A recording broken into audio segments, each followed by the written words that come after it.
Hi everyone. So today I'm going to show you a new feature which Chrome has brought. So it will be a very short video.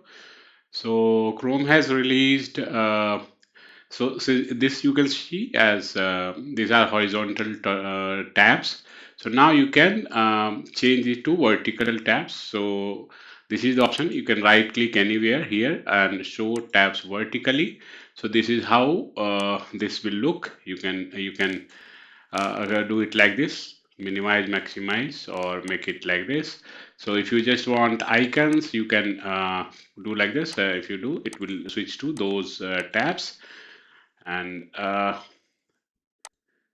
okay, so if you want to add new tabs, this is how you can add. You can work in the same way how you work in the horizontal tabs. So hope you like this feature. Just try this out and see how you like it. Thank you for watching. Have a great time ahead. Bye bye.